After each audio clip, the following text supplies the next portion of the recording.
ইতালির প্রশাসন, ইতালির ইমিগ্রেশন পুলিশ আপনাদেরকে গ্রেপ্তার করে বাংলাদেশে পাঠিয়ে দেবে না। বাংলাদেশি সকল ভাই ও বোনদের দৃষ্টি আকর্ষণ করতেছি যে ইতালির ক্যাম্প থেকে একটা গুজব ছড়ানো হয়েছে। ইতালির যারা ক্যাম্পে থাকে এদের ভিতরে একটা গুজব ছড়ানো হয়েছে যে প্রথম কমিশন, দ্বিতীয় কমিশন এবং তৃতীয় কমিশন দেওয়ার পরে নাকি পুলিশ অ্যারেস্ট করে অর্থাৎ গ্রেপ্তার করে তাদেরকে বাংলাদেশে পাঠিয়ে দেয়। এই কথাটা কতটুকু সত্য আমি আপনাদেরকে বলবো যে আপনারা কেউ বিভ্রান্ত হবেন না।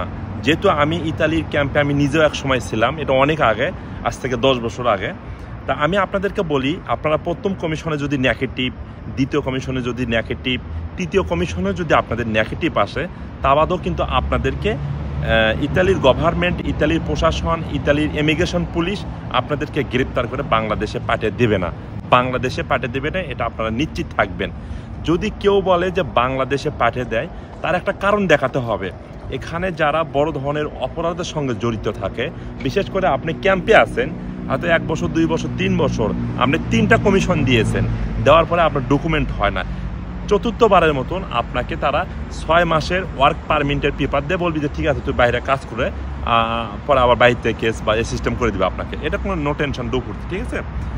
যারা আপনাকে বলেছে যে আপনাকে মানে গ্রেপ্তার করে বাংলাদেশে পাঠিয়ে দিবে, গ্রেপ্তার করে তাদেরকে বাংলাদেশে পাঠাতে হয় যারা এখানে বড় ধরনের অপরাধের সঙ্গে জড়িত, যারা এখানে বড় ধরনের কোনো ক্রাইমের সঙ্গে জড়িত। এখানে এমন কিছু আছে, মাদক ব্যবসা আছে বড় ধরনের, তাদেরকে ছাড়বে না। এখানে যারা বড় বড় মাফিয়া আছে তাদেরকে ছাড়বে না। এখানে আপনি খুনি হলে ছাড়বে না। এখানে হলো ধরেন মেয়ে এবং ছেলে মেয়ে নিয়ে বড় ধরনের যদি কেস হয়, বড় ধরনের মানে এমন পর্যায়ে চলে গেছে, মানে সেটা বলার বাইরে না, যেটা এই দেশের আইন বিরোধী, ওই সময় তাদেরকে দেশে পাঠায়। সেটা শতকরা 1000-এর মধ্যে 1 জন, 1000-এর মধ্যে হলো 1 জন। আমি আপনাদেরকে বলি যে আপনারা কোনো সময় হতাশা হবেন না, ভীতু হবেন না, এবং আপনারা কেউ এই দেশে খালি হাতে ফিরবেন না। এটা হলো খাজা বাবার দেশ।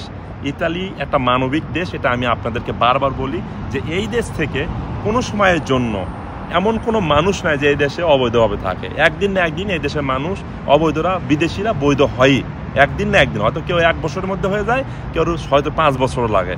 বা যারা এখানে অবৈধ হতে পারে নাই, তারা হয়তো আপনাকে সত্য কথা বলতেছে না। দেখেন 8 বছর, 10 বছর, 15 বছর, 20 বছর হয়ে আছে, কিন্তু তারা তার মনের ভিতরে সত্য কথাটি আপনাকে বলে নাই।